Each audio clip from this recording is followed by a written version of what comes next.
அன்பானவர்களே, பைபிள் என்ற புதிய ஏற்பாட்டில் வெளிப்படுத்தின சுவிசேஷம் என்ற ஒரு அத்தியாயம் இருக்கிறது. அது கடைசி அத்தியாயம், சாப்டர் 14 வசனம் 4.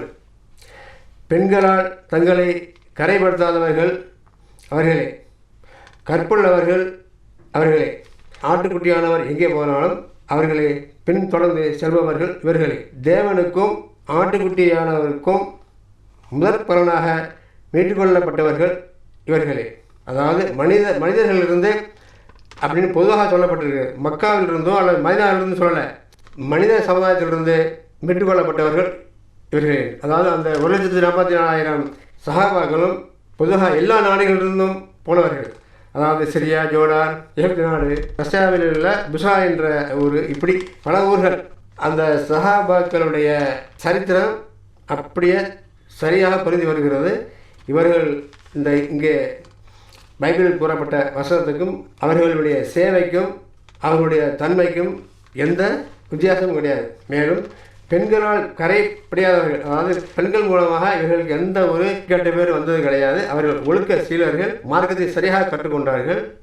மேலும் ஒழுக்கம், பண்பாடு, இப்படி எந்த விஷயத்திலும் அவர்கள் சோட போகவே இல்லை. அதனால தான் நபிகள் நாயகம் மதீனாவில் உயிரோடு இருந்த காலத்திலேயே உலகம் பூரா எல்லா நாடுகளுக்கும் அனுப்பிவிட்டார்கள். இவர்கள் எங்கெங்கே சென்றார்களோ எந்த எதிர்ப்பும் அவர்களுக்கு எந்த மக்களும் காட்டலை. உடனே இஸ்லாத்தை ஏற்றுக்கொண்டார்கள். எதிர்ப்பு என்று ஒன்று வந்தது என்றால் அது மக்காவில் தான். நபிகள் நாயகம் அவர்களே தான் கொலை பண்ண பார்த்தார்கள். நேரு சொல்கிறார், அவருடைய புகழ்பெற்ற டிஸ்கவரி ஆஃப் வேர்ல்டு ஹிஸ்ட்ரி என்ற ஒரு புஸ்தகத்தில், இது ஃபேமஸான புத்தகம், நபிகள் நாயகம் மதீனாவில் உயிரோடு இருந்த காலத்திலேயே இந்தியாவில், அதுவும் தென்னிந்தியாவில் இஸ்லாம் பரவிவிட்டது என்று சொல்கிறார். அது எப்படி பரவியது? ஏன்னா இங்கே ஒன்றையங்களும் ஒருவனே தேவன் முன்னே இருக்குது. அகமுல எழுத்தெல்லாம் ஆதிமகன் முதற்தேவன் என்றது முன்னே இருக்குது. இதெல்லாம் மக்களுக்கு தெரிஞ்ச விஷயம். அதைத்தான் அவர்கள் சொல்ல வர்றாங்க. நான் புதுசாக சொல்லலை, உன்னுடைய இறைவனைத்தான் வணங்க சொல்கிறோம். இப்படி சொல்லும்போது மக்களுக்கு என்ன எதிர்க்கிறதுக்கு எந்த பாயிண்ட் இல்லை. எதிர்த்தவர்கள் மக்கவாசிகள் மட்டும்தான், உலகத்தில் வேறு எவரும் எதிர்க்கவில்லை. அதனால தான் அதாவது நம்பிக்கையாக இருக்கிற பொழுது இஸ்லாம் உலகம் பூரா பறையாத காரணம் இதுதான். அதாவது சரியான பாயிண்ட், சரியான பாயிண்ட். யார் இறைவன்? உன்னுடைய இறைவன், உன்னை படைத்த இறைவன். இந்த இறைவனை ஒத்துக்கொண்டால் எல்லோரும் சமம், உயர்ந்தவன் தாழ்ந்தவன் என்ற வித்தியாசம் இல்லை, சின்ன சாதி பெரிய சாதி என்ற வித்தியாசம் இல்லை, எல்லோரும் சமம், சகோதரர் ஆகிவிடுகிறார்கள்.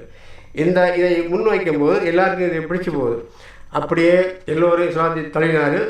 இங்கே இந்த முன்னேற்பாடில் சொல்லக்கூடிய இந்த சஹாபாக்களால் இந்த காரியம் கணக்கச்சிதமாக நடந்து முடிந்தது. இந்த சஹாபாக்களை தயாரித்தவர்கள் சரியாக நபிகள் நாயகம் தான் என்பதை இந்த முன்னேற்பாடு வசனங்கள் தெளிவாக கூறுகிறது.